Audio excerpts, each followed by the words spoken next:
Ya, selamat berjumpa kembali di dalam pendalaman Alkitab saat ini, Bapak Ibu. Dan kita akan membahas kitab Yeremia pasalnya yang ke-7, ayat yang pertama sampai ayatnya yang ke-34, dan juga pasal 8 sampai ayat 1 sampai ayatnya yang ketiga. Nah, oleh karena itu Bapak Ibu, sebelum kita akan mulai pembahasan kita, mari kita akan berdoa bersama-sama. Bapa di surga, kami mengucap syukur atas segala kasih Tuhan dalam hidup kami hingga saat ini. Engkau telah menolong kami dan memberikan kesempatan bagi kami untuk boleh belajar akan kebenaran firman-Mu, khususnya di dalam kitab Yeremia pasal yang ke-7 ayat yang pertama sampai ayat yang ke-34 dan juga pasal 8 ayat yang pertama sampai ayat yang ketiga. Tolonglah kami ya Tuhan, sehingga apa yang kami pelajari boleh mengubah hidup kami dan menguatkan dan meneguhkan iman kami kepada Tuhan, sehingga di dalam pengiringan kami boleh kami tetap melihat kasih Tuhan, kemurahan Tuhan yang besar di dalam hidup ini, sehingga mendorong kami, memotivasi kami di dalam kami melakukan segala aktivitas kami. Terpujilah Engkau ya Tuhan, Roh Kudus yang akan menolong kami. Di dalam nama Tuhan kami Yesus Kristus kami berdoa. Amin. Nah, Bapak Ibu dan saudara-saudara sekalian, jemaat Tuhan, sebelum kita akan membahasnya, mari kita akan membaca Alkitab kita di dalam Yeremia pasal yang ke-7, ayat yang pertama sampai ayatnya yang ke-34. Demikian bunyi firman Tuhan, khotbah Yeremia mengenai bait suci. Firman Tuhan yang datang kepada Yeremia daripada Tuhan bunyinya, berdirilah di pintu gerbang rumah Tuhan, serukanlah di sana firman ini dan katakanlah, dengarlah firman Tuhan, hai sekalian orang Yehuda yang masuk melalui semua pintu gerbang ini untuk sujud menyembah kepada Tuhan. Beginilah firman Tuhan semesta alam, Allah Israel, perbaikilah tingkah lakumu dan perbuatanmu, maka aku mau diam bersama-sama kamu di tempat ini. Janganlah percaya kepada perkataan dusta yang berbunyi, ini bait Tuhan, bait Tuhan, bait Tuhan. Melainkan jika kamu sungguh-sungguh memperbaiki tingkah lakumu dan perbuatanmu, jika kamu sungguh-sungguh melaksanakan keadilan di antara kamu masing-masing, tidak menindas orang asing, yatim dan janda, tidak menumpahkan darah orang yang tak bersalah di tempat ini, dan tidak mengikuti Allah lain yang menjadi kemalanganmu sendiri, maka aku mau diam bersama-sama kamu di tempat ini, di tanah yang telah kuberikan kepada nenek moyangmu dari dahulu kala sampai selama-lamanya. Tetapi sesungguhnya kamu percaya kepada perkataan dusta yang tidak berfaedah. Masakah kamu mencuri, membunuh, berzina, dan bersumpah palsu, membakar korban kepada Baal, dan mengikuti Allah lain yang tidak kamu kenal? Kemudian kamu datang sendiri di hadapanku di rumah yang atasnya namaku diserukan sambil berkata, kita selamat supaya dapat pula melakukan segala perbuatan yang keji ini. Sudahkah menjadi sarang penyamun di matamu rumah yang atasnya namaku diserukan ini? Kalau aku sendiri melihat semuanya, demikianlah firman Tuhan. Tetapi baiklah pergi dahulu ke tempatku, yang di Silo itu, di mana aku membuat namaku diam dahulu, dan lihatlah apa yang telah kulakukan kepadanya karena kejahatan umatku Israel.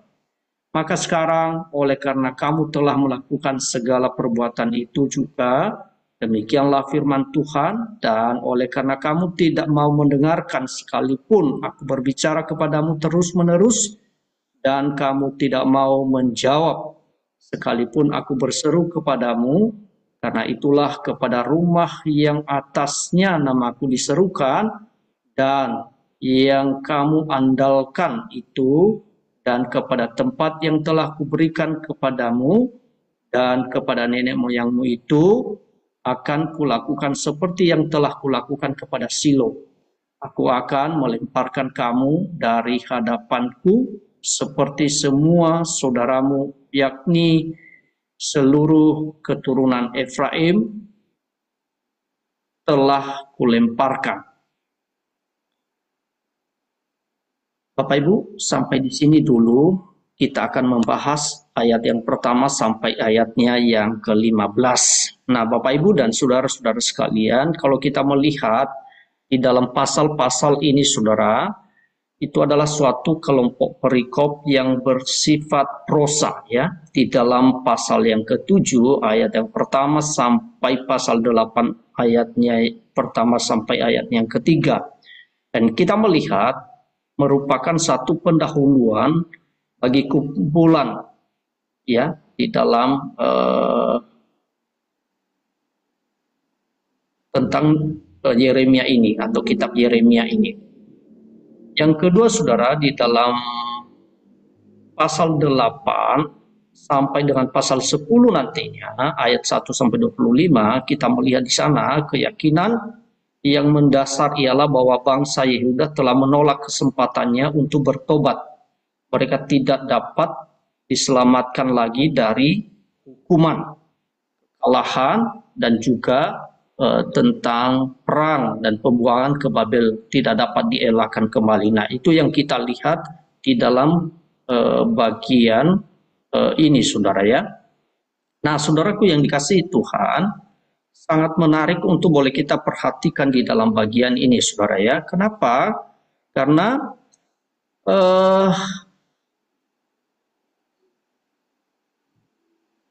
di dalam bagian ini Tuhan itu mengingatkan bahwasanya orang-orang Israel itu atau umat Tuhan itu tidak lagi terelakkan dari penghukuman, ya. Di dalam bagian ini bisa kita melihat hal itu, ya. Nah, di sana kita melihat di dalam pasal yang ke-7 ayat yang pertama sampai ayat yang ke-15 itu mengenai firman Tuhan yang disampaikan oleh Nabi Yeremia mengenai bait suci. Nah, dan yang kedua nantinya di dalam bagian yang kedua pasal yang ke-7 ayat yang 16 sampai 20 bagaimana melawan tentang penyembahan ratu sorga, ya. Itu bagian yang kedua nanti kita akan bahas di dalam pasal yang ke-7 ayat 16 sampai ayatnya yang ke-20.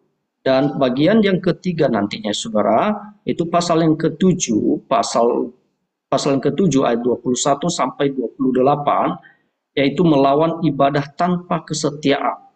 Dan bagian keempat nantinya, pasal yang ke-7 ayat 29 sampai pasal 8 ayat 1 sampai ayat yang ketiga tentang penyembahan berhala dan akibatnya, apa akibat yang mereka alami. Nah, saudaraku yang dikasihi Tuhan, pertama dulu di dalam bagian ini, perikop pertama merupakan inti bagian ini, saudara, ya. Sedangkan ketiga perikop yang lain nanti ditambahkan kepadanya sebagai variasi-variasi atau tema, ya, tema-tema yang akan bisa kita melihat apa yang kita dapatkan di sana nanti. Ya, perikop yang kedua, ketiga, dan keempat masing-masing memulai dengan suatu perintah, yaitu perintah kepada Yeremia sendiri. Kita bisa melihat hal itu di dalam ayatnya yang ke-16, ya, perintah kepada bangsa Yehuda secara umum ayat 21 dan perintah kepada Yerusalem ayatnya yang ke-29. Nah, sekarang kita akan memasuki di dalam ayat yang pertama. Dikatakan tadi di dalam bagian kebenaran firman Tuhan, yaitu pintu gerbang. Nah, yaitu khotbah atau firman Tuhan yang disampaikan oleh Nabi Yeremia. Nah, di sana dikatakan bahwa Nabi Yeremia itu menyampaikan firman Tuhan, yaitu pintu gerbang antara pelataran dalam dan pelataran luar bait suci. Nah, di dalam pasal 26 nantinya bisa meriwayatkan peristiwa yang sama, dan dalam pasal 26 ayat 2 Yeremia itu diperintahkan berdiri di pelataran itu. Jadi, saudara, dia menyampaikan tentang sesuatu hal sebenarnya, sesuatu hal kepada umat Tuhan, ya, umat Tuhan. Apa yang disampaikan seperti tadi di dalam bagian kebenaran firman Tuhan yang baru saja kita baca, ya, di dalam firman yang datang kepada Yeremia daripada Tuhan bunyinya, berdirilah di pintu gerbang rumah Tuhan, serukanlah di sana firman ini, dan katakan, dengarlah firman Tuhan, hai sekalian orang Yehuda yang masuk melalui semua pintu gerbang ini, untuk sujud menyembah kepada Tuhan. Nah, saudara, bisa kita melihat di dalam bagian ini apa yang menjadi yang disampaikan oleh Nabi Yeremia kepada umat Tuhan, ya, yang menyampaikan sesuatu hal yang sangat penting kepada umat Tuhan yang di dalam kedegilan hati mereka, ya, di dalam kedegilan hati mereka. Nah, bisa kita melihat di dalam bagian ini tadi bahwasanya mereka itu, Nabi Yeremia itu menyerukan, menyampaikan sesuatu. Bahwasanya Allah mau diam di antara mereka. Dan itu Tuhan mau berada di tengah-tengah mereka jika ada satu pertobatan kepada umat Tuhan. Allah mau, Allah rindu tinggal di tengah-tengah mereka. Jadi saudara, berdiri di pintu gerbang rumah Tuhan, Tuhan memerintahkan Yeremia untuk menyampaikan firman Tuhan ini di depan umum dan melakukan tepat di pintu gerbang bait suci. Yeremia membutuhkan banyak keberanian dan keteguhan hati untuk melakukan pekerjaannya. Jadi saudara, yang mau menyampaikan itu tentang apa yang menjadi isi hati Tuhan. Jadi Nabi Yeremia itu bisa kita membayangkan dia berada di tengah-tengah umat Tuhan. Kerumunan orang dan imam yang datang dan pergi dari area bait suci, menyampaikan tentang isi hati Tuhan. Walaupun demikian, saudaraku yang dikasihi Tuhan, ada yang mendengarkan dan justru mereka banyak yang tidak mau mendengarkan firman Tuhan itu. Saudara, pesan ini disampaikan oleh kepada semua, ya, baik umat Israel, bahkan tokoh-tokoh agama. Dan disampaikan itu kemungkinan besar Bapak Ibu dan saudara-saudara sekalian, yaitu pada hari raya Pondok Daun, ketika seluruh umat Tuhan datang ke Yerusalem untuk beribadah kepada Tuhan. Jadi bisa kita membayangkan situasi ketika Nabi Yeremia menyampaikan isi hati Tuhan di tengah-tengah umat Tuhan yang sedang mau datang ke Yerusalem untuk beribadah di momen Paskah atau hari raya Pondok Daun. Dan hal ini bisa kita melihat seperti yang sudah saya sampaikan tadi di dalam Yeremia pasal 26, juga menceritakan Yeremia berkhotbah di gerbang pintu bait suci pada tahun pertama pemerintahan Yoyakim. Bisa kita melihat hal itu nanti di pasal 26. Nah, saudaraku yang dikasihi Tuhan, apa yang menjadi isi berita yang disampaikan kepada mereka, saudara, ya? Dikatakan di sana bahwasanya Tuhan itu ingin tinggal bersama-sama dengan mereka. Oleh karena itu, maka mereka seharusnya memperbaiki tingkah laku mereka, perbuatan mereka, maka aku akan membuat engkau diam di tempat ini. Saudara, Allah itu menawarkan untuk menunda janji penghakiman jika Yehuda itu sungguh-sungguh bertobat, bukan hanya dalam perkataan, tetapi juga dalam tindakan mereka, perbuatan mereka.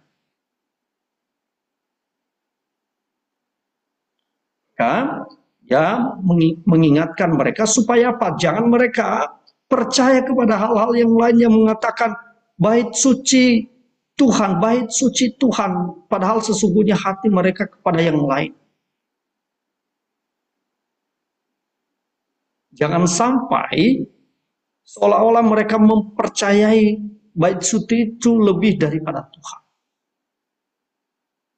Jadi saudara, oleh karena itu tentunya mereka harus memperbaiki hati mereka, pikiran mereka.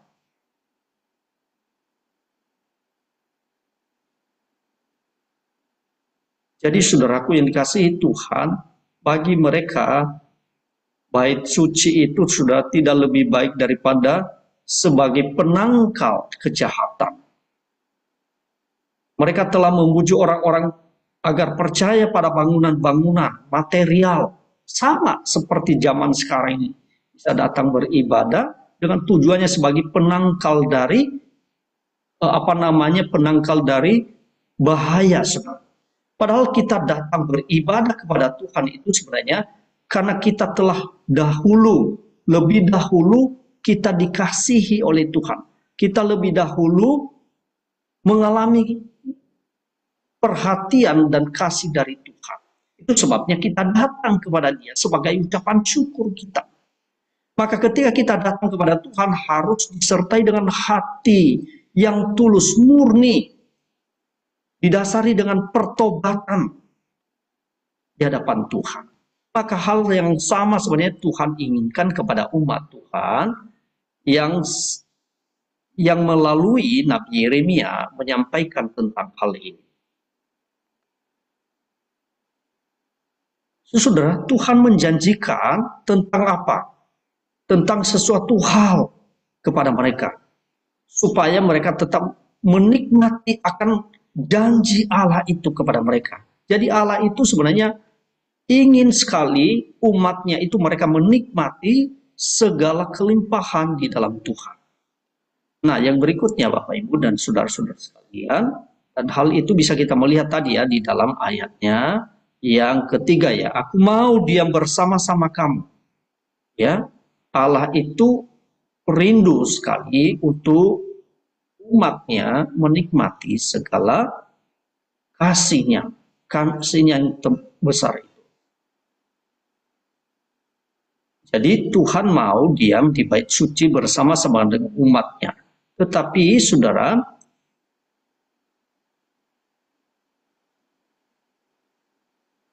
artinya apa? Tuhan akan membiarkan diam bersama-sama di bait sucinya. Rupanya saudara kalau kita melihat di dalam bagian ini sangat menarik saudara perhatian bait suci.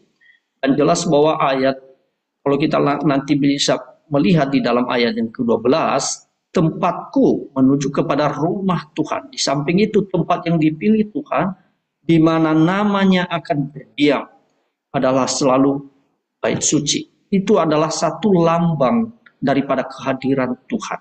Seperti yang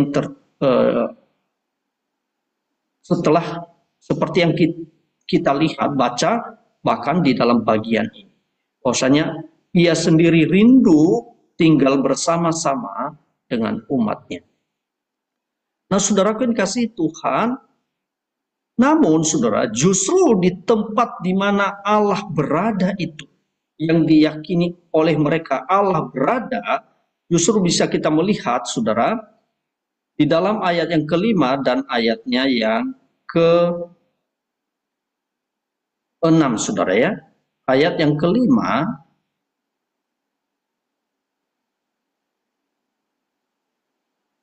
dan ke-6.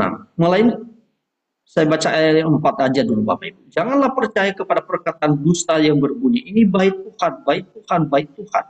Melainkan jika kamu sungguh-sungguh memperbaiki tingkah lakumu dan perbuatanmu, jika kamu sungguh-sungguh melaksanakan keadilan di antara kamu masing-masing, tidak menindas orang asing, yatim dan janda, tidak menumpahkan darah yang tak bersalah di tempat ini, dan tidak mengikuti Allah lain yang menjadi kemalanganmu sendiri, maka aku mau diam bersama-sama kamu di tempat ini, di tanah yang telah kuberikan kepada nenek moyangmu dari dahulu kala sampai selama-lamanya. Coba saudara ya, justru di tempat yang dianggap adalah tempat Allah, justru mereka melakukan tindakan atau perbuatan-perbuatan yang tidak menunjukkan satu pertobatan, buah dari pertobatan. Justru apa? Mereka kelihatannya beribadah, tetapi tindakan mereka bukan tindakan yang berkenan kepada Tuhan. Maka di dalam bagian ini Tuhan rindu supaya mereka mengalami suatu pertobatan. memperbaiki kehidupan mereka. Jadi seolah-olah ini adalah agamawi dan ritual semata. Jadi mereka itu terjebak di dalam agamawi, saudara ya. Seolah-olah mereka mengikuti ritual-ritual agamawi, tetapi tidak disertai dengan tindakan-tindakan yang memuliakan Tuhan. Seharusnya ibadah kepada Tuhan, maka ibadah kepada Tuhan itu termanifestasi melalui tindakan perbuatan-perbuatan mereka. Nah, justru terbalik ini, maka Tuhan itu menginginkan mereka supaya antara ibadah mereka kepada Tuhan dan selaras dengan tindakan dan perbuatan mereka. Jadi Allah sedang merindukan perubahan dari tingkah laku mereka dan perbuatan mereka. Artinya pertobatan. Tuhan merindukan perbuatan. Maka justru terbalik, justru yang mereka anggap tempat kehadiran Allah, Allah hadir di sana. Justru mereka menindas orang asing, yatim dan janda, tidak menumpahkan darah orang di sana, ya. Justru di sanalah mereka melakukan perbuatan-perbuatan yang tidak memuliakan Tuhan. Aneh ya. Jadi saudara, di tempat Allah berada atau di mana Allah berada, justru di sanalah mereka melakukan tindakan-tindakan yang seharusnya dibenci oleh Tuhan. Oleh karena itu, saudaraku yang dikasihi Tuhan, Allah rindu untuk supaya mereka berubah, bertobat dari tindakan-tindakan mereka. Jadi saudaraku yang dikasihi Tuhan, itu sebabnya di dalam ayatnya yang ke-6 tadi ya, orang asing maksudnya Pak, orang yang tinggal di tanah Israel. Biasanya orang-orang demikian adalah sama keadaannya dengan anak-anak yatim piatu dan janda-janda. Mereka sangat miskin, tidak ada yang rela menolong mereka dan seringkali menjadi objek kejahatan dan penipuan. Yang kedua tadi dikatakan disinggung juga, tidak menumpahkan darah orang yang tidak bersalah di tempat ini. Barangkali ungkapan ini ditampakkan kemudian oleh pembaca, saudara, dia mengatakan bahwa mereka melakukan tindakan-tindakan yang yang merugikan banyak orang, ya. Saudara, tentu tempat yang kudus sebenarnya, tempat kehadiran Allah, seharusnya hal-hal yang mereka lakukan adalah menyenangkan. Bukan terjadi penipuan, bukan terjadi pemalakan, bukan terjadi penindasan atau penekanan. Seharusnya di sana adalah tempat untuk memperhatikan satu dengan yang lain, melayani satu dengan yang lain. Bahkan sama-sama memuliakan Tuhan. Nah, saudaraku yang dikasihi Tuhan, di dalam ayat yang ke-7, janji Allah tadi, jikalau mereka bertobat tadi, maka aku mau diam bersama-sama kamu di tempat ini, di tanah yang telah kuberikan kepada nenek moyangmu, dan dari dahulu kala sampai selama-lamanya. Tentunya ini saudaraku yang dikasihi Tuhan, janji dinasti abadi kepada Daud, ya. Kalau kita melihat di dalam hal ini, di dalam 2 Samuel pasal yang ke-7 ayat 12 sampai 15, ya. Allah memilih juga Sion sebagai tempat tinggalnya yang pertama. Nah, Mazmur 132 ayat 13 sampai 18. Jadi saudaraku yang dikasihi Tuhan, Yerusalem dan bait suci secara ajaib diselamatkan dari kehancuran oleh tentara Asyur lebih dari 100 tahun sebelumnya sebenarnya. Tentu ini membuktikan bahwa Allah tidak akan pernah membiarkan Yerusalem atau bait suci ditaklukkan. Namun saudaraku yang dikasihi Tuhan, semua penalaran ini salah, ya. Bahkan jika kitab suci dapat diputar balik untuk mendukungnya, saudara, maka bisa kita melihat bahwasanya yang lebih penting itu tentang apa? Sifat kerohanian, ya, lebih besar daripada bentuk hal-hal lahiriah. Hal yang paling utama itu hal-hal rohani. bukan bentuk materialnya, ya saudara ya, bukan, tetapi hal-hal rohani, spiritual. Saudaraku dikasihi Tuhan, di dalam ayatnya yang ke-5 sampai ayat yang ke-7 tadi, seperti yang sudah saya sampaikan tadi, bahwa Allah merindukan tentang pertobatan sejati, sehingga mereka menikmati bagian yang telah dijanjikan oleh Tuhan. Di dalam ayatnya yang ke-5 dan ke-7 tadi saya sudah bacakan buat Bapak Ibu ya, bahwasanya itu tindakan-tindakan yang merugikan orang lain, ya, bahkan penyembahan berhala, ya, bahkan mereka mengikuti Allah lain, penyembahan berhala. Bahkan bagi mereka yang datang untuk justru bait suci dijadikan tempat pemalakan, tempat untuk bisnis, ya. Jadi itu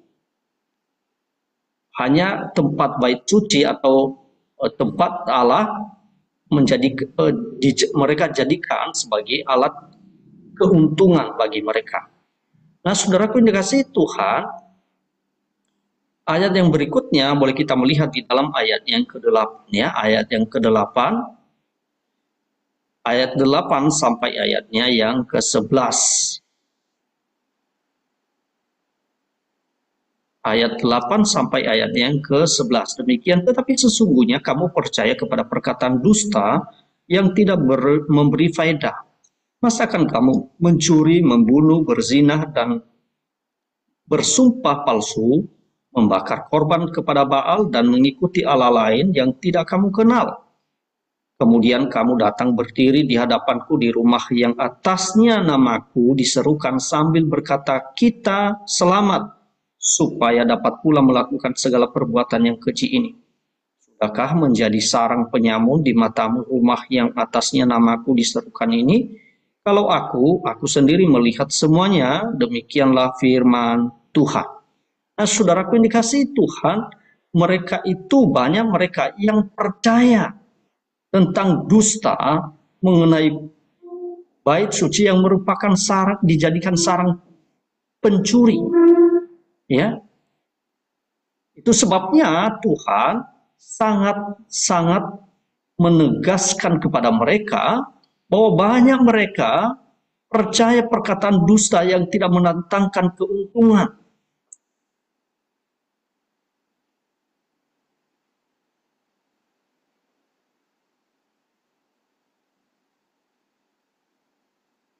Terlalu berani mereka, Bapak Ibu dan saudara-saudara sekalian ya.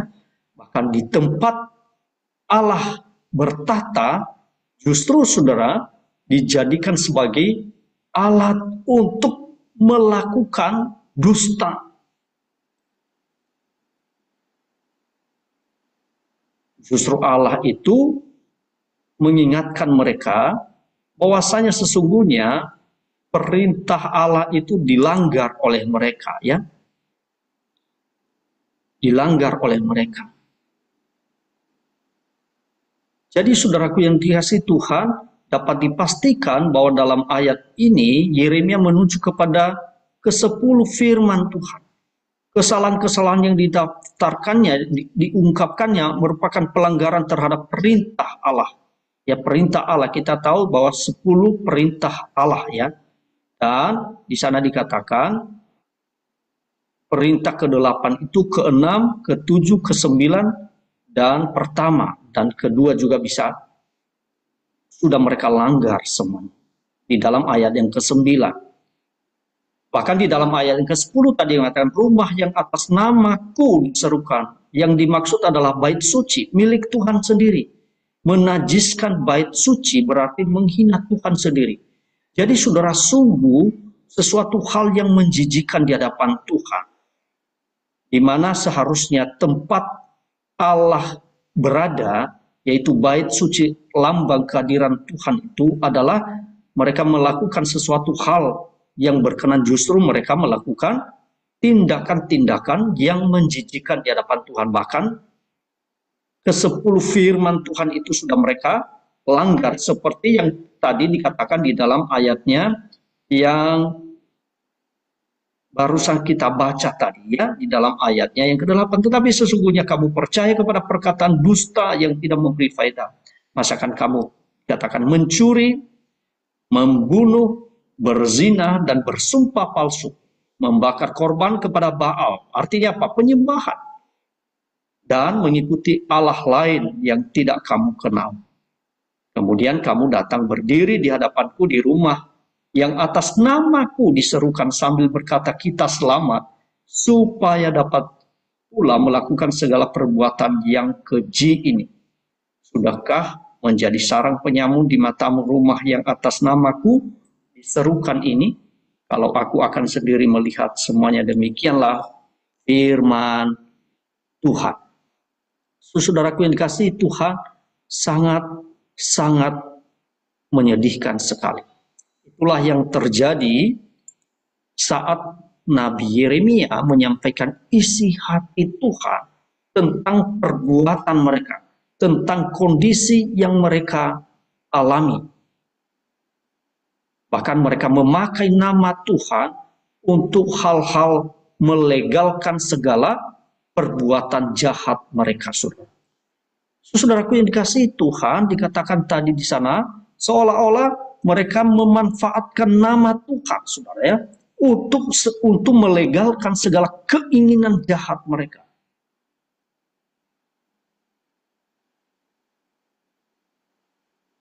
Hal ini bisa, praktek-praktek ini, saudara, terjadi juga zaman sekarang ini, saudara ya.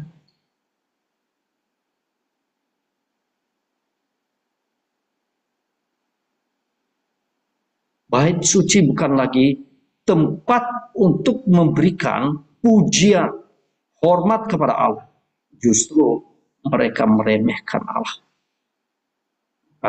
Itu adalah sesuatu bukan seharusnya tempat untuk memberikan persembahan dengan tulus. Tempat pertobatan sejati. Tetapi telah menjadi sarang pencuri. Bait Allah yang adalah rumah Tuhan, tempat manusia untuk menyembah bersekutu dengan Dia, justru dijadikan tempat atau alat untuk melakukan segala kejahatan, pemberontakan kepada Tuhan. Bait suci sesungguhnya memberikan rasa aman dan ketenangan bagi jiwa-jiwa yang taat. Bait suci tidak memberikan rasa aman bagi manusia jika mereka hidup dalam dosa. Ya. Oleh karena itu Tuhan sangat membenci hal itu. Penjarahan dilakukan di bait suci. Ya, perampokan. Berlindung di dalam bait suci. Ya, bahkan mereka berlindung, bahkan memakai nama Allah untuk melakukan perampokan, penjarahan, penipuan, pemalsuan dengan memakai nama Tuhan. Saudara, di setiap zaman, setiap generasi selalu terjadi hal ini ya dalam gereja Tuhan. Maka itu sebabnya kita berhati-hati, saudara ya. Waspada terhadap hal ini. Jangan sampai kita terjebak di dalam praktek-praktek yang seperti ini. Baik hamba-hamba Tuhan maupun juga jemaat Tuhan. Seharusnya bait suci itu menjadi rumah doa bagi semua bangsa. Tetapi justru sebaliknya yang terjadi, bait suci telah menjadi sarang penyamun. Ya. Tetapi saudaraku yang dikasihi Tuhan, Tuhan melihatnya, ya. Sekalipun mereka memanipulasi, mereka begitu pintarnya untuk memanipulasi umat Tuhan.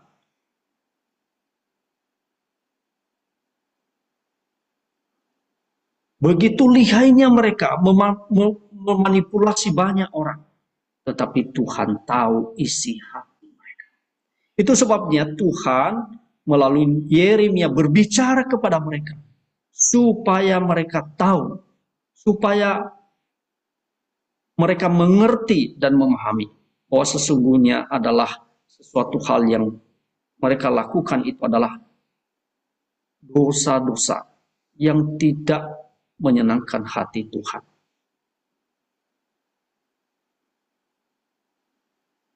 Melalui Nabi Yeremia, Allah ingin umatnya tahu bahwa ia melihat dosa-dosa mereka yang tersembunyi dan yang rahasia itu.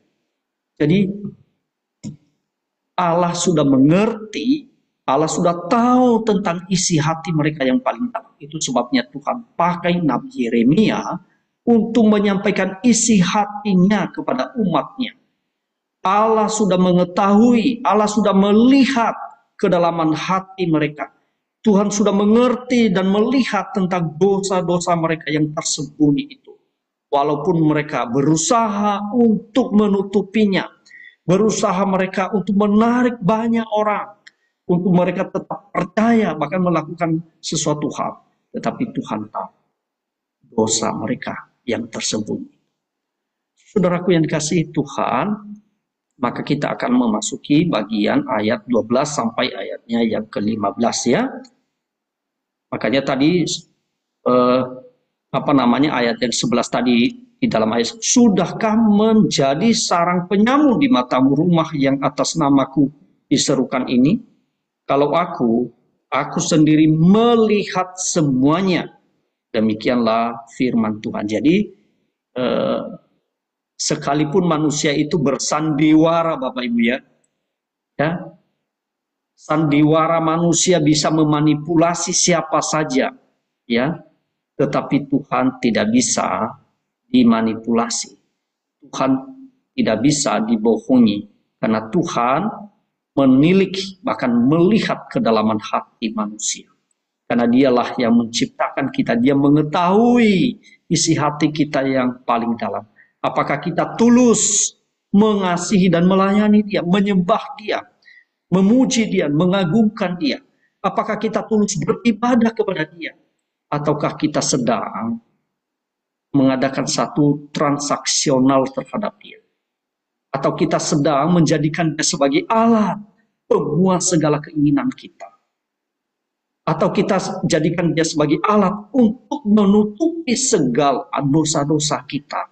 Dan kita memakai namanya, tidak hanya saja memakai namanya, tetapi kita lakukan hal itu di tempat sucinya atau di tempat ibadah. Ini adalah sesuatu hal yang tidak disukai, bahkan dibenci oleh Tuhan. Maka di dalam ayat yang ke-12, saudara, demikian bunyi kebenaran firman Tuhan 12, tetapi baiklah pergi dahulu ke tempatku yang di Silo itu, di mana aku membuat namaku diam dahulu. Dan lihatlah apa yang telah kulakukan kepadanya karena kejahatan umatku Israel.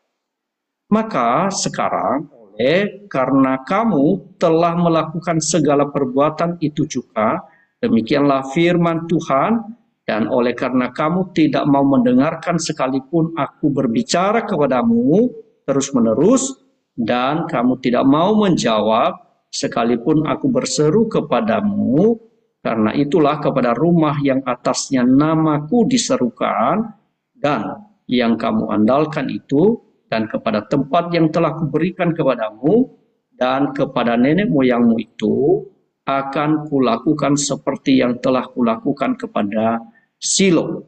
Aku akan melemparkan kamu dari hadapanku seperti semua saudaramu, yakni seluruh keturunan Efraim telah kulemparkan.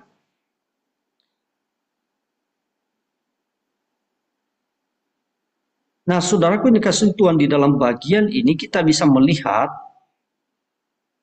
apa yang menjadi konsekuensi dari perbuatan mereka atau tindakan mereka. Ya, kita bisa melihat, saudara, Silo itu tempat suci di Silo itu telah sejak lama menjadi ibadah yang dihormati oleh umat Israel sebelum kerajaan diperintah oleh Saul, saudara ya. Kita bisa melihat di dalam Yosua 18 ayat 1, 1 Samuel ayat 1, 1 Samuel 1 ayat 3, dan Mazmur 78 ayat 60. Tidak ada memang riwayat tentang pembinasaan dalam kitab-kitab perjanjian lama, tetapi ada bukti arkeologisnya, saudara, memperlihatkan bahwa Silo dibinasakan kira-kira tahun 1050 sebelum Masehi. Agaknya oleh orang Filistin pada waktu mereka merampas tabut Allah di dalam 1 Samuel pasal 4 ayat 11.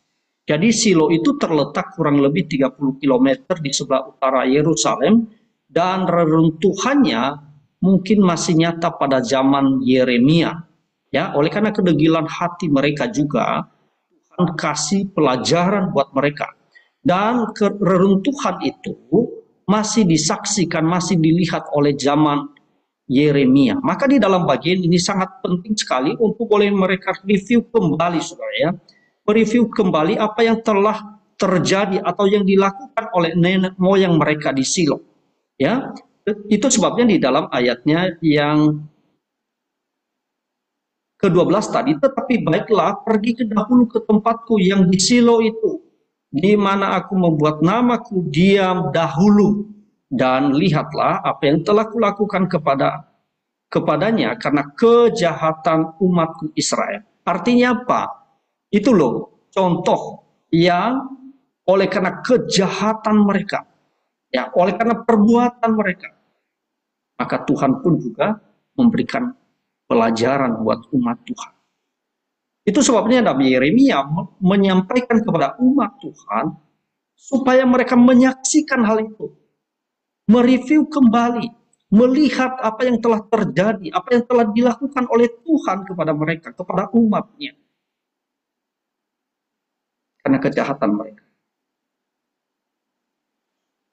Dan hal yang sama mereka lanjutkan, mereka untuk melakukannya. Maka saudaraku yang dikasihi oleh Tuhan, hal ini Tuhan ingatkan mereka, saudara, ya.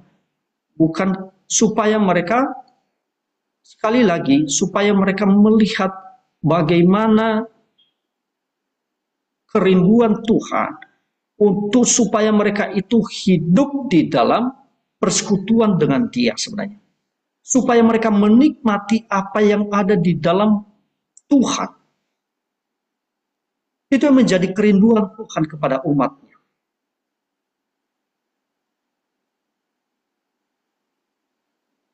Maka di dalam ayatnya yang ke-13, maka sekarang oleh karena kamu telah melakukan segala perbuatan ini juga, berarti hal yang sama yang telah dilakukan oleh nenek moyangnya, perbuatan ini juga, demikianlah firman Tuhan, dan oleh karena kamu tidak mau mendengarkan, sekalipun aku berbicara kepada kamu terus-menerus, dan kamu tidak mau menjawab, sekalipun aku bersuruh kepadamu.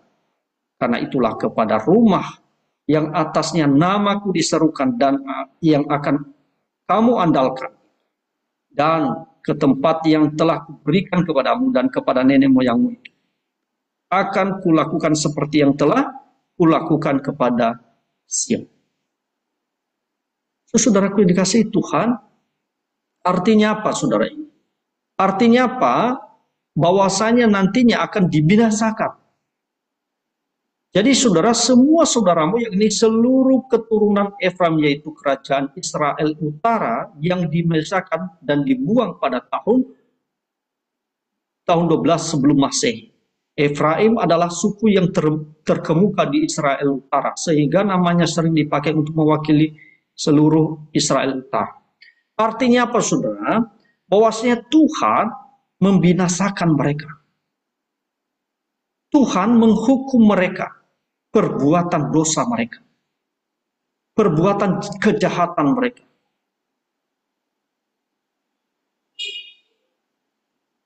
Jadi saudara, dalam bagian ini hanya saja jikalau ada satu pertobatan, Tuhan pasti menunjukkan kasih-Nya kepada mereka. Allah ingin supaya mereka meninggalkan segala perbuatan jahat mereka dan mereka kembali kepada Tuhan.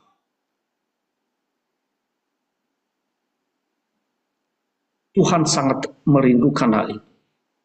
Allah sangat merindukan hal itu kepada umatnya. Maka di dalam bagian ini bisa kita melihat, saudara ya, walaupun sudah mereka menikmati semua kemuliaan selama ratusan tahun, tetapi akhirnya berakhir dengan hukuman oleh karena perbuatan mereka, ya. Nah, itu sebabnya Tuhan melalui Nabi Yeremia supaya mereka mengingat kembali tentang apa yang terjadi di Silo itu, saudara. Ya, pada zaman Yeremia, Silo telah lama menjadi reruntuhan, dan hal itu menunjukkan bahwa menjadi tuan rumah bagi rumah Allah atau tabur perjanjian tidak berarti bahwa penghakiman tidak mungkin terjadi. Pasti akan Tuhan lakukan. Sebagai penghakiman, sebagaimana penghakiman terjadi di Silo, juga penghakiman dapat terjadi di Yerusalem yang tidak ya. Jadi hal itu sudah disaksikan, dilihat oleh Nabi Yeremia tentang peristiwa kejadian, bahkan Tuhan itu dia menyaksikan oleh karena kejahatan mereka, perbuatan mereka, dan jikalau mereka tidak berubah dari tindakan mereka, maka Tuhan melakukan hal yang sama, yaitu Yerusalem akan menjadi reruntuhan, akan dihancurkan oleh Tuhan. Ya. Itu sebabnya di dalam bagian ayat 12-15 itu ya menegaskan kepada mereka, ya, aku telah berbicara kepadamu dan aku telah terus-menerus berbicara, tetapi kamu tidak mendengar, dan aku telah memanggil kamu, tetapi kamu tidak menjawab. Jadi dosa terbesar Yehuda adalah mengabaikan firman Allah yang begitu jelas dan terus-menerus disampaikan kepada mereka. Hal ini membuat mereka tidak punya alasan lagi, saudara. Itu sebabnya aku akan melakukan kepada rumah yang disebut dengan namaku, kamu andalkan atau kamu percaya seperti yang telah kulakukan kepada Silo. Artinya apa? Allah berjanji untuk mendatangkan penghakiman yang sama kepada Yerusalem seperti yang telah terjadi kepada Silo. Jadi Tuhan menggunakan Silo sebagai pelajaran. Ya, pergilah ke Silo. Ya, katanya firman Tuhan melalui Nabi Yeremia. Lihat apa yang terjadi pada tempat yang penuh dengan keistimewaan dan kemuliaan rohani. Ketika mereka melupakan aku, maka hal yang sama akan terjadi kepadamu jika kamu tidak kembali kepada Tuhan, tentunya, ya. Banyak kota dipenuhi dengan gereja-gereja tua yang kosong dan bobrok, ya. Seperti di Silo, ya. Jikalau kita tidak hati-hati, ya, gereja-gereja yang tidak mau mendengarkan firman Tuhan, yang tidak setia kepada firman Tuhan, maka dia akan menunggu waktunya untuk kehancuran. Kalau gereja-gereja Tuhan tidak setia, tidak mau mendengar, bahkan hidup terus-menerus dalam firman-Nya, maka tidak bisa kita pungkiri bahwa hal ini akan terjadi juga dalam setiap gereja Tuhan, mengalami kehancuran. Nah, saudaraku yang dikasihi Tuhan,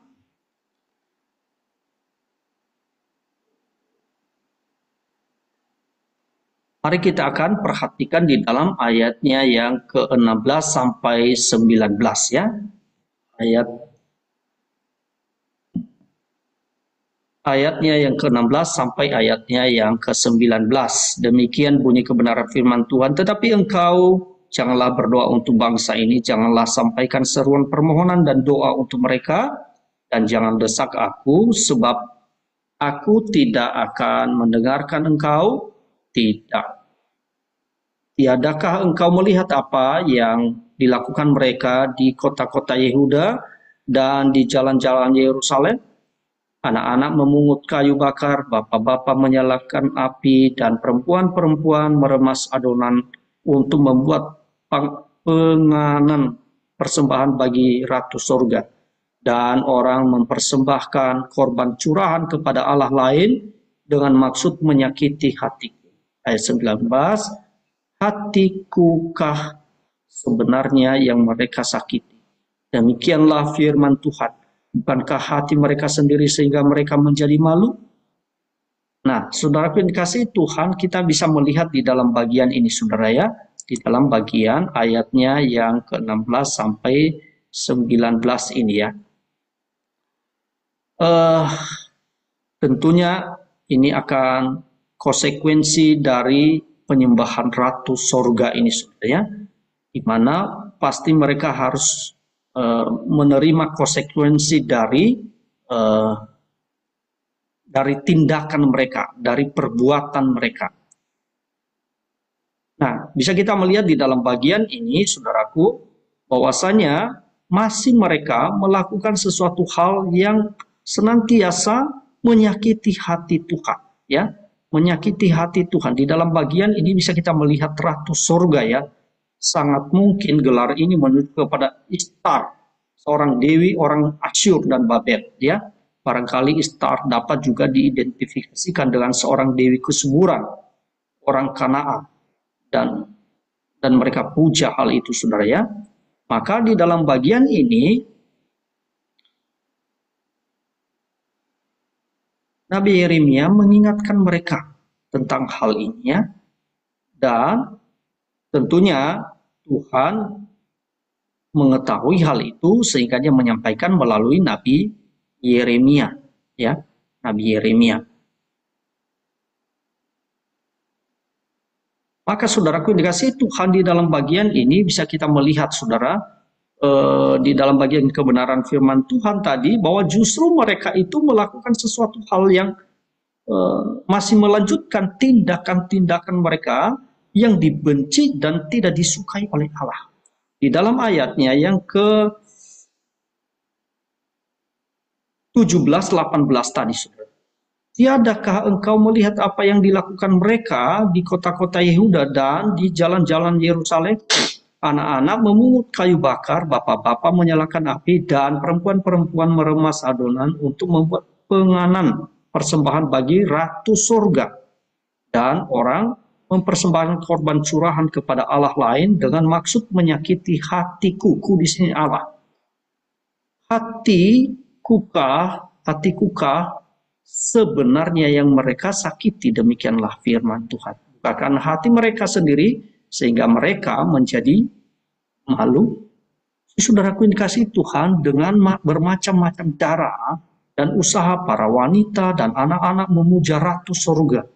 Sekali lagi mereka mencari keamanan pada sumber yang salah, saudara ya, yaitu pada seorang dewi asing, bukan dari Tuhan. Kalau dewi kesuburan itu loh, saudara, di Kanaan. Karena para pemuja ini melakukan sebuah pekerjaan sendiri, maka barangkali mereka ditemui terutama di antara orang-orang yang susah hidup. Itu sebabnya, saudara, tetapi siapakah yang sungguh-sungguh dirugikan dengan adanya ibadat demikian, saudara? Tentunya mereka sendiri.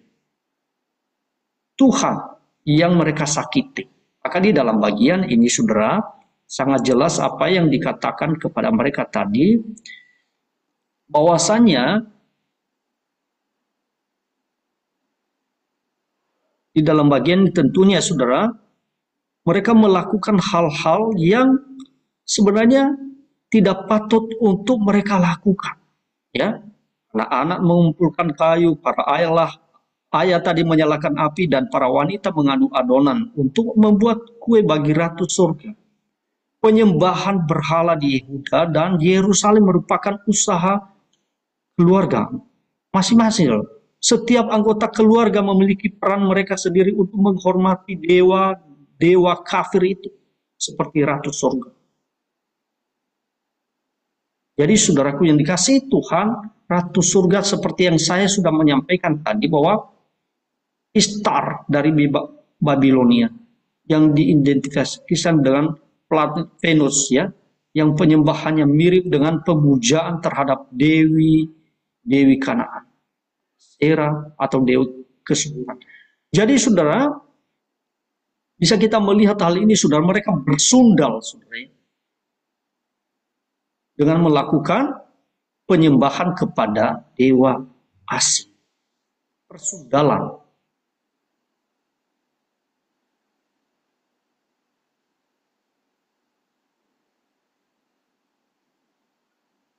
Maka di dalam bagian yang terakhir tadi, apakah mereka tidak membuat diri mereka sendiri malu? Memang benar bahwa dosa-dosa Yehuda membuat Tuhan murka, tetapi juga benar bahwa dosa-dosa mereka membuat diri mereka malu. Tetapi mereka tidak menyadari kalau sesungguhnya mereka melakukan hal yang memalukan itu. Mereka tidak sadar kalau hal tindakan mereka itu adalah perbuatan yang memalukan. Ya, banyak orang yang melakukan dosa perbuatan kejahatan. Mereka merasa diri baik-baik saja. Mereka merasa diri tidak merasa tidak malu, saudara.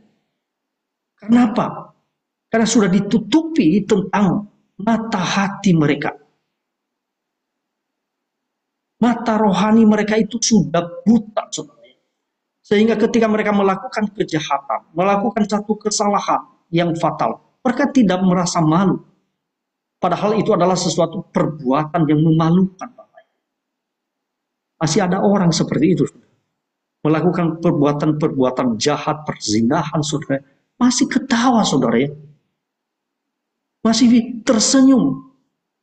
Dia seolah-olah merasa bangga dengan perbuatan itu. Banyak orang yang mencuri, saudara ya. Melakukan tindakan memalukan, tetapi justru merasa bangga, hebat. Banyak orang yang melakukan penindasan kepada orang lain, saudara, merasa bangga, bukannya merasa malu mereka, tidak. Sama seperti itu yang terjadi, Bapak.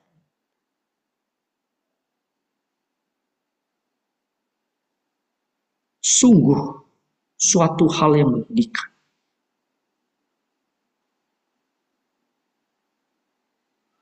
Banyak orang yang mempertontonkan sesuatu hal yang memalukan, tetapi mereka tidak merasa malu.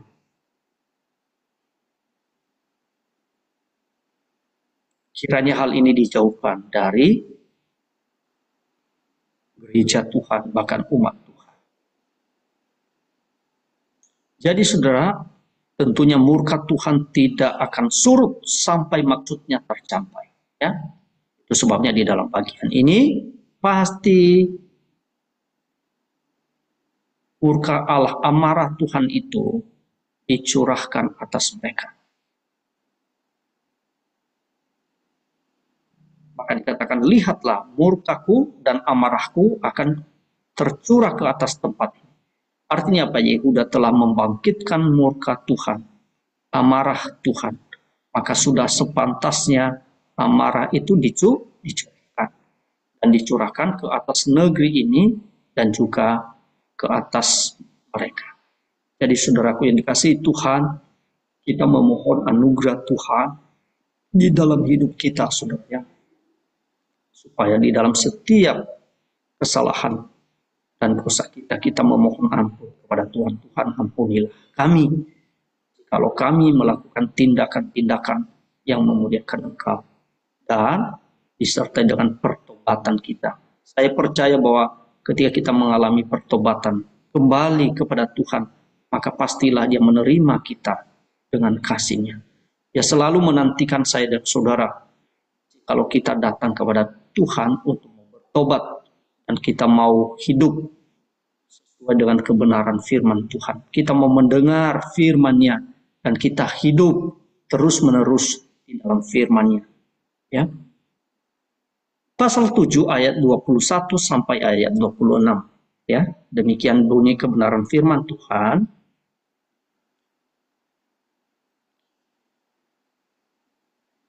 Ayat 20. Sebab itu beginilah firman Tuhan Allah, sesungguhnya murkaku dan kehangatan amarahku akan tercurah kepada tempat ini, ke atas manusia, ke atas hewan, ke atas pohon-pohonan, di atas padang, dan ke atas hasil tanah.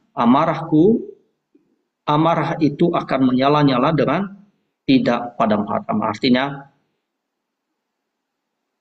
Dia menyatakan bagi mereka yang tidak mau bertobat. Seperti yang sudah saya nyatakan tadi ya, dalam konsekuensi dari apa yang mereka lakukan di dalam ayatnya, yang terus-menerus tadi di dalam ayat yang ke-15 sampai ayatnya yang ke-19, maka konsekuensinya ayat 20 tadi, bahwasanya amarah Tuhan itu, jawaban Tuhan terhadap kemarahannya, maka Dia akan menyatakan kepada mereka, ya, baik atas mereka, hewan-hewan atau apapun yang mereka lakukan, ya.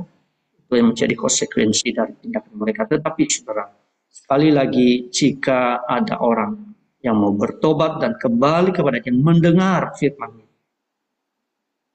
dan datang kepada Tuhan dan mau hidup terus-menerus di dalam firman, percayalah, Tuhan akan menyatakan kemurahan-Nya juga bagi kita. Ayat 20 sampai 26. Begini firman Tuhan. Sebab itu beginilah firman Tuhan Allah. Sesungguhnya murkaku dan kehangatan amarahku akan tercurah ke tempat ini, ke atas manusia, ke atas hewan, ke atas pohon-pohonan, di atas padang, dan ke atas hasil tanah. Amarah itu akan menyala-nyala dengan tidak padam-padam. Inilah firman Tuhan, ayat 21, beginilah firman Tuhan semesta alam, Allah Israel, tambah sajalah korban bakaranmu kepada korban sembelihanmu dan nikmatilah dagingnya. Sesungguhnya pada waktu aku membawa nenek moyangmu keluar dari tanah Mesir, aku tidak mengatakan atau memerintahkan kepada mereka sesuatu tentang korban bakaran dan korban sembelihan. Hanya yang berikut inilah yang telah kuperintahkan kepada mereka, dengarkanlah suaraku, maka aku akan menjadi Allahmu dan kamu akan menjadi umatku, dan ikutilah seluruh jalan yang kuperintah kepadamu supaya kamu berbahagia. Tetapi mereka tidak mau mendengarkan dan tidak mau memberi perhatian, melainkan mereka mengikuti rancangan-rancangan dan kedegilan hatinya yang jahat, dan mereka memperlihatkan belakangnya dan bukan mukanya. Dari waktu nenek moyangmu keluar dari tanah Mesir sampai waktu ini,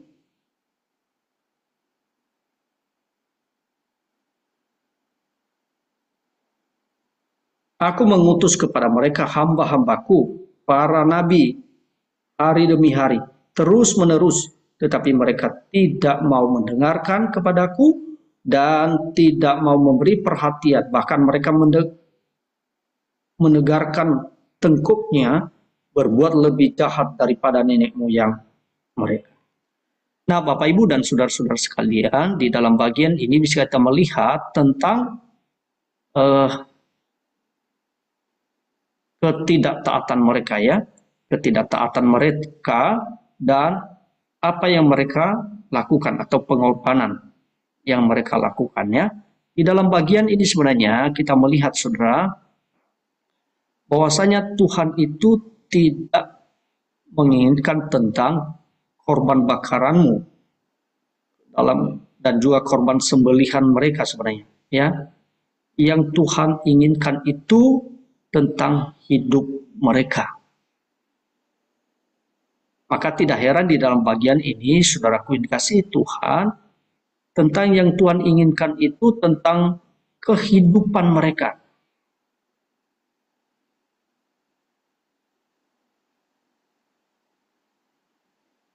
Tidak hanya saja sebagian dari hidup mereka, tetapi seluruh hidup mereka. Itu yang Tuhan inginkan.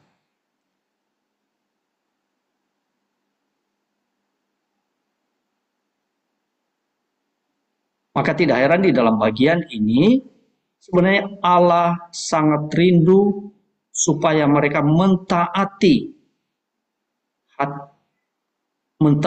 firman Tuhan.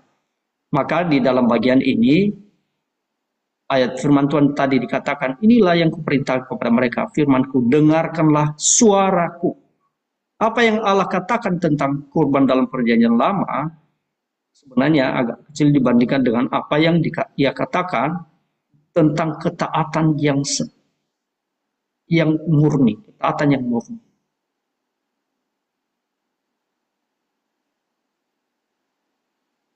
Jadi saudaraku yang dikasihi Tuhan, yang Allah inginkan itu adalah ketaatan mereka, ya. Bahwa mereka akan hidup dalam segala jalan yang telah diperintahkan Tuhan kepada mereka.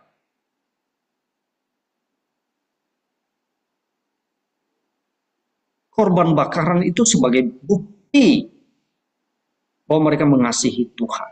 Ya, jadi itu bukan yang Allah rindukan itu korban bakarannya, tetapi korban bakaran itu adalah satu bukti kecintaan mereka kepada Tuhan. Bahwa mereka sangat mencintai Tuhan.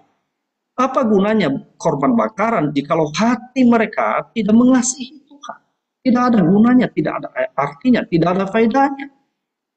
Maka tentu di dalam bagian ini sangat jelas sekali Allah tidak merindukan korban bakaran yang palsu, yang tidak lahir dari hati yang mengasihi Tuhan. Justru yang dia inginkan itu hati mereka untuk mengasihi Tuhan, maka korban bakaran mereka itu yang lahir dari hati yang mengasihi Tuhan pasti akan Tuhan terima. Tapi korban itu sendiri bukan itu yang Tuhan inginkan, tapi hati mereka. Ya, jadi sangat penting sekali. Makanya dalam bagian ini sangat penting sekali mereka lakukan. Coba kita bayangkan ya, kita renungkan. Justru mereka di dalam ayat 24, tetapi mereka tidak mau mendengarkan dan tidak mau memberi perhatian, melainkan mereka mengikuti rancangan-rancangan dan kedegilan hatinya yang jahat. Dan mereka memperlihatkan belakangnya dan bukan mukanya. Artinya apa? Sesungguhnya mereka serong.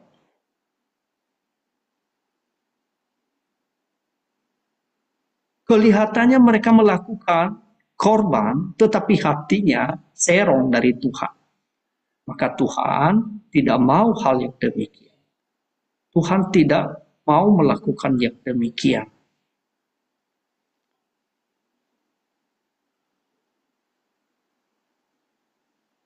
Jadi sekali lagi mereka tidak mentaati atau mencondongkan telinga mereka, tetapi mengikuti nasihat dan perintah hati mereka yang jahat dan berjalan mundur dan tidak maju.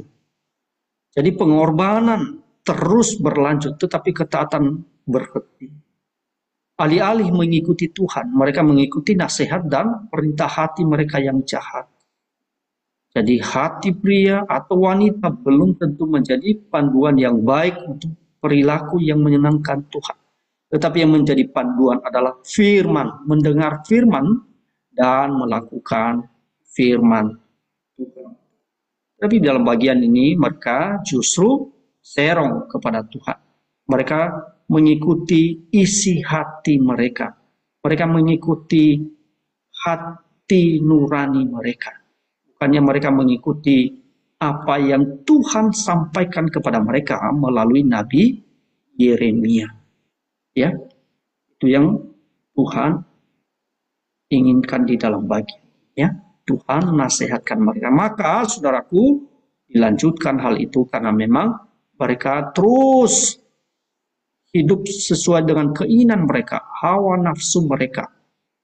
Maka di dalam ayat yang ke-27 itu kita melihat pekerjaan Nabi Yeremia yang dalam bagian di dalam ayat yang ke-27 dia mengatakan, sekalipun engkau mengatakan kepada mereka segala perkataan ini, mereka tidak akan mendengarkan perkataanmu, dan sekalipun engkau berseru kepada mereka, mereka tidak akan menjawab engkau. Saudara, sangat jelas ya di dalam bagian, oleh karena itu engkau harus mengucapkan segala perkataan kepada mereka, tetapi mereka tidak akan mendengarkan engkau. Engkau juga harus memanggil mereka, tetapi mereka juga tidak akan jawab. Artinya Pak, engkau harus menyampaikan semua perkataan ini kepada mereka. Allah memberi Nabi Yeremia tugas yang sungguh-sungguh untuk berbicara kepada orang-orang Yerusalem dan Yehuda. Itu bukanlah ambisi Yeremia, saudara ya, atau bahkan keinginan alami daripada Nabi Yeremia, tetapi itu adalah kerinduan Tuhan melalui Nabi Yeremia untuk disampaikan kepada umat Tuhan. Walaupun umat Tuhan mereka tidak akan mendengarmu. Walaupun umat Tuhan waktu firman Tuhan itu diberitakan kepada mereka, mereka tidak meresponi, bahkan tidak menjawab. Tetapi firman Tuhan itu telah disampaikan kepada mereka. Tuhan telah berbicara kepada mereka. Allah telah menyampaikan kepada mereka.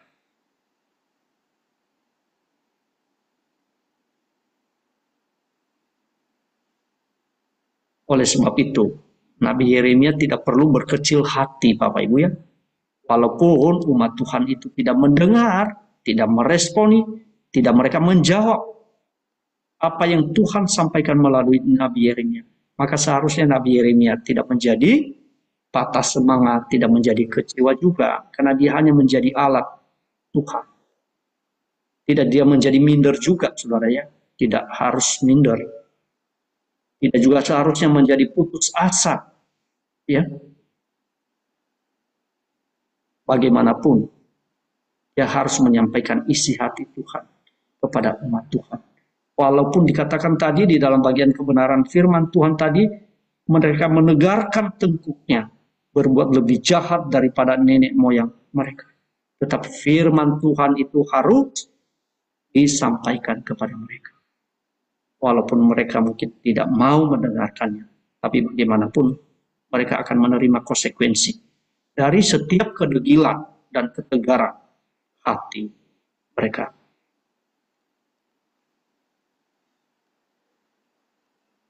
Ayat 28 sampai 31. Sebab itu katakanlah kepada mereka, inilah bangsa yang tidak mau mendengarkan suara Tuhan Allah mereka dan yang tidak mau menerima penghajaran. Ketulusan mereka sudah lenyap, sudah hapus dari mulut mereka ya. Sangat jelas apa yang disampaikan di dalam bagian ini. Di dalam ayat yang ke-29 berkata demikian, cukurlah rambut kepalamu dan buanglah, angkatlah ratapan di atas bukit-bukit gundul, sebab Tuhan telah menolak dan membuang bangsa yang kena murkanya. Sungguh orang Yehuda telah melakukan apa yang jahat di mataku. Demikianlah firman Tuhan. Telah menempatkan dewa-dewa mereka yang menjijikan di rumah yang atasnya namaku diserukan ini untuk menajiskan. Mereka telah mendirikan bukit pengorbanan yang bernama Tofet di lembah Ben Hinnom untuk membakar anak-anaknya lelaki dan perempuan. Suatu hal yang tidak pernah kuperintahkan dan yang tidak pernah timbul dalam hati. Saudara, kita melihat di dalam bagian ini kejahatan tentang penyembahan berhala yang mereka lakukan. Maka kebenaran firman Tuhan tadi, maka katakanlah kepada mereka. Artinya apa Bapak Ibu dan saudara-saudara? Karena penolakan mereka yang keras terhadap Tuhan Allah yang hidup, yang telah mengeluarkan nenek moyangnya dari Mesir dan membawa mereka di tanah perjanjian itu. Firman-Nya dikatakan, Nabi Yeremia harus menyampaikan pesan berikut kepada mereka. Apa itu pesannya? Bahwasanya karena bangsa ini yang tidak mendengarkan suara Tuhan, mereka terus melakukan ritual, bahkan pengorban ritual, mereka mempersembahkan anaknya perempuan laki-laki kepada Baal.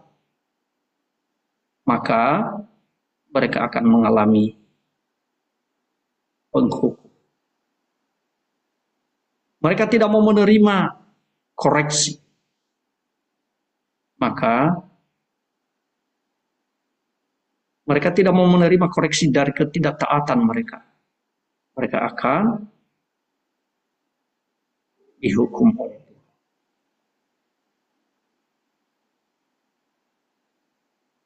Saudaraku dikasihi Tuhan, sangat menyedihkan ya saudara.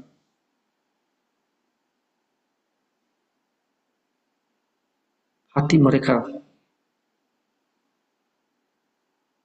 begitu tegar ketika mereka diingatkan melalui Nabi Yeremia. Maka saudaraku yang dikasihi Tuhan, pangkaslah rambutmu dan buanglah, dan sampaikanlah ratapan di tempat-tempat tinggi yang sunyi. Artinya apa saudara? Perintah bagi Yehuda untuk memotong rambut adalah sebagai ungkapan duka cita.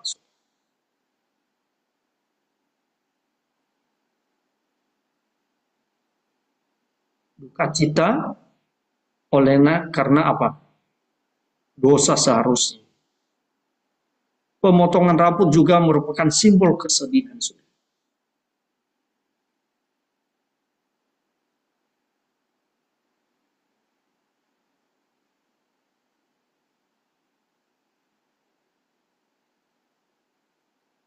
Oleh karena itu saudara, di dalam bagian ini tadi dikatakan melalui kebenaran firman Tuhan,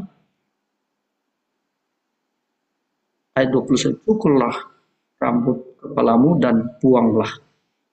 Angkatlah ratapan di atas bukit-bukit gundul, sebab Tuhan telah menolak dan membuang bangsa yang kena murkanya. Sungguh, orang Yehuda telah melakukan apa yang jahat di mataku, demikianlah firman Tuhan. Nah, saudaraku yang dikasihi Tuhan, di dalam bagian ini kita bisa melihat mereka telah membangun bukit-bukit pengorbanan di Tophet yang di lembah Anak Hinnom, saudara, untuk membakar anak lelaki dan anak perempuan mereka dalam api. Lebih buruk, saudara, ya, dari penyembahan berhala di Bait Allah. Hanya pengorbanan binatang kalau di dalam Bait Allah, tetapi justru mereka melakukan sesuatu hal yang menjijikkan, yaitu mengorbankan anaknya sendiri, anak laki-laki atau anak perempuan. Dan itu dilakukan di tempat yang seharusnya tidak patut dilakukan.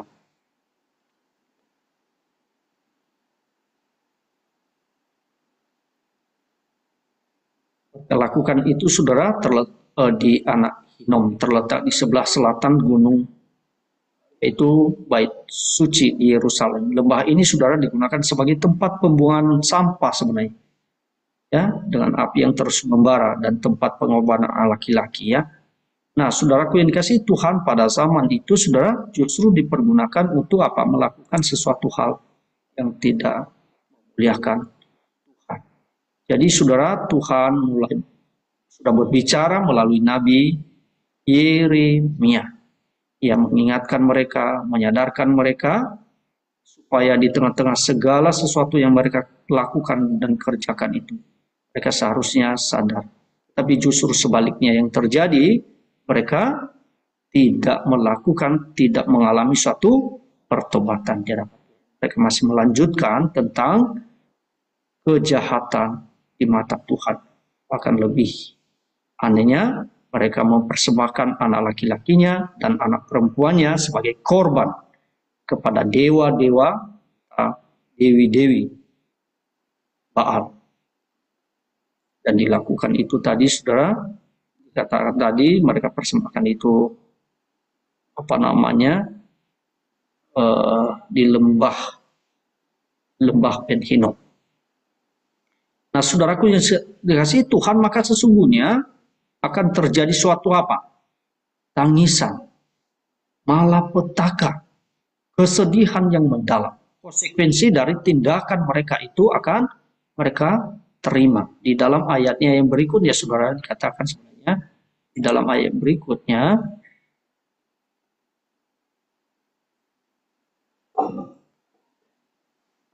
di dalam ayat 32 dan 34, ya.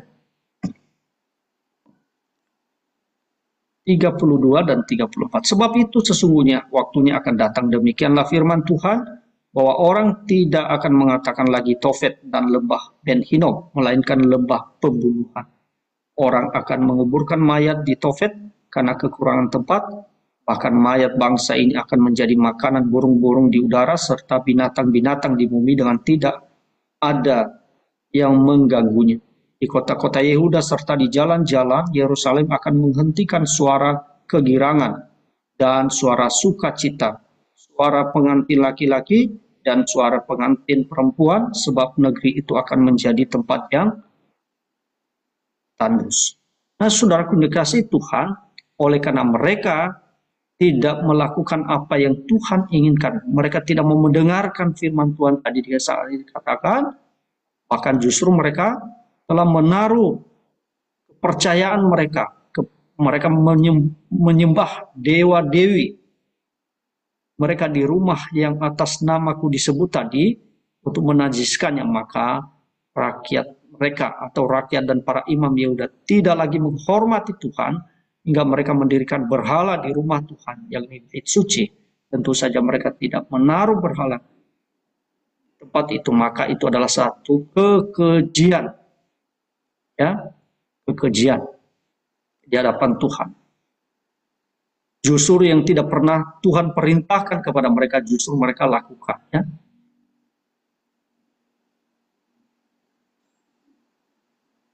Tuhan Allah tidak pernah memerintahkan pengorbanan manusia.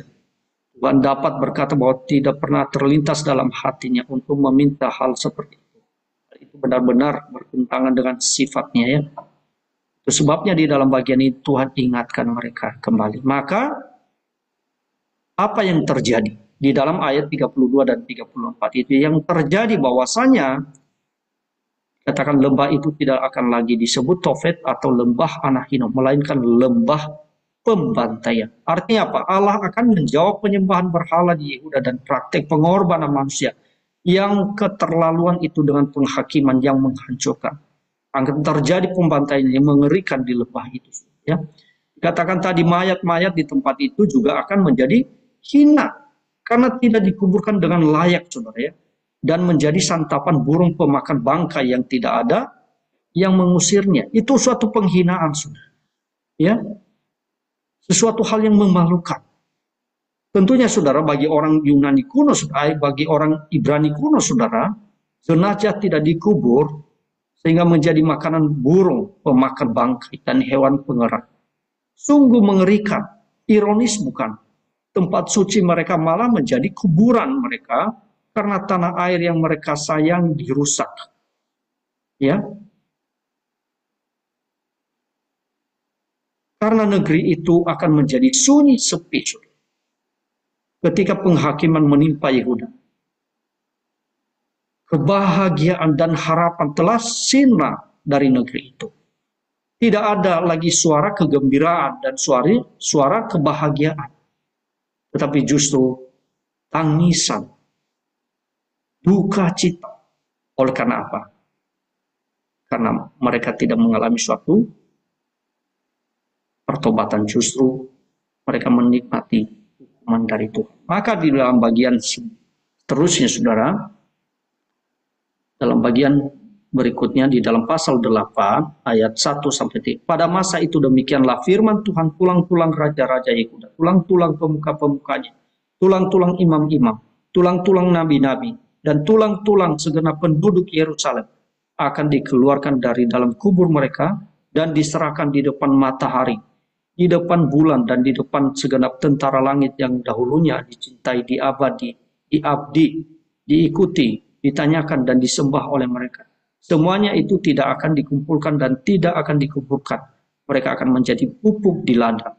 Mereka semua orang yang masih tinggal dari kaum yang jahat ini akan lebih suka mati daripada hidup di segala tempat kemana aku mencerai-beraikan mereka.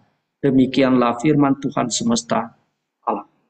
Saudaraku yang dikasihi Tuhan, di dalam bagian ini sungguh dinyatakan hukuman itu bagi yang tidak bertobat, bagi Yehuda, dan juga penghancuran tentang bait Allah. Oleh karena itu, Bapak, Ibu, dan saudara-saudara sekalian, apa yang menjadi pelajaran buat kita ini, saudara? Bahwasanya mari kita kembali datang kepada Tuhan untuk bertobat, dan kita mau hidup di dalam kebenaran firman-Nya. Karena Allah itu sangat rindu untuk boleh kita nikmati segala berkat yang ada di dalam Dia, yaitu berkat yang berkelimpahan itu di dalam Tuhan. Berkelimpahan bukan berarti semua materi itu melimpah, tidak, tetapi berkat damai sejahtera, ketenangan, dan sukacita di dalam hati kita. Walaupun di tengah-tengah setiap tantangan pergumulan kehidupan ini, percayalah, Tuhan akan menopang saudara dan saya. Immanuel itu. Oleh karena itu, saudara, teguhkanlah hati kita.